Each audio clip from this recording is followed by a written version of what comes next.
ఎక్కడైనా సవాళ్లు బహిరంగ చర్చలకు సిద్ధమైతే ముందస్తు అరెస్టులు చేస్తారు. ముఖ్య నేతల ఇళ్ల దగ్గర భారీ బందోబస్తు పెడతారు. పరిస్థితి అదుపు తప్పకుండా చూస్తారు. కానీ నిజామాబాద్ లో లైట్ తీసుకున్నారు. బీఆర్ఎస్ ఎమ్మెల్యే ఇంట్లోకి కాంగ్రెస్ నాయకుడు వెళ్లే అవకాశం ఇచ్చారు. నీ ఇంటికి వచ్చా, నీ నట్టింటికి వచ్చానంటే ఊరుకుంటారా? సీన్ రివర్స్ అయింది.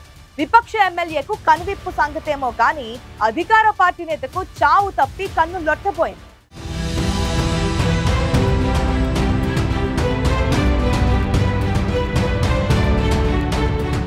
అధికార పార్టీ నాయకుడిపైనే దాడి జరిగింది. సవాళ్లకు దిగితే మ్యాటర్ మరో టర్న్ తీసుకుంది. నిజామాబాద్ జిల్లా వేల్పూరులో జరిగిన రగడ హాట్ టాపిక్ గా మారింది. Congress NRI cell co convener Nangi Devender రెడ్డిపై జరిగిన దాడి రాజకీయంగా దుమారం రేపుతోంది. బాల్కొండ బీఆర్ఎస్ ఎమ్మెల్యే ప్రశాంత్ రెడ్డి కాంగ్రెస్ ప్రభుత్వం గల్ఫ్ బాధితులను పట్టించుకోవడం లేదని కామెంట్ చేశారు.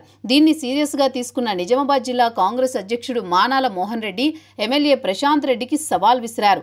ఎమ్మెల్యే సొంత ఊళ్ళోనే కనువిప్పు కార్యక్రమం పెట్టి చర్చకు రావాలని సవాల్ విసిరారు.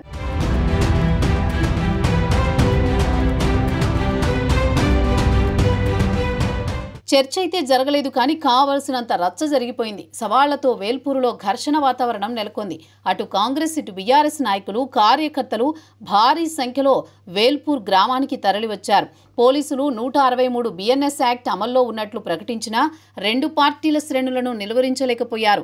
కాంగ్రెస్ కనువిప్పు కార్యక్రమంలో ఉద్రిక్తతలు చోటు చేసుకోకుండా పోలీసులు భారీ భద్రతా ఏర్పాట్లు చేయాల్సి ఉన్నా అది జరగలేదు.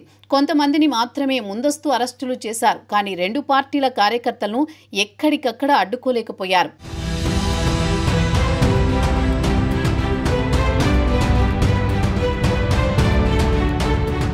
లా అండ్ ఆర్డర్ కంట్రోల్ చేయాల్సిన పోలీసులు వేల్పూర్ ఘటనలో ఫెయిల్ అయ్యారన్న విమర్శలు వెల్లువెత్తుతున్నాయి. వేల్పూర్ బాల్కొండ బీఆర్ఎస్ ఎమ్మెల్యే ప్రశాంత్ రెడ్డి సొంత గ్రామం. అయినా ఆయన ఇంటి దగ్గర పోలీసులు బందోబస్తు లేకపోవడమే ఘర్షణకు దారితీసిందంటున్నారు. Congress NRI legal cell co convener Devender Reddy MLA Prashant Reddy ఇంట్లోకి వెళ్లడంతో అక్కడున్న బీఆర్ఎస్ నాయకులు దాడి చేయాల్సిన పరిస్థితి వచ్చిందంటున్నారు. ఎమ్మెల్యే ప్రశాంత్ రెడ్డి లేకున్నా ఆయన సోదరుడు అజయ్ ఆ సమయంలో ఇంట్లోనే ఉన్నాడు.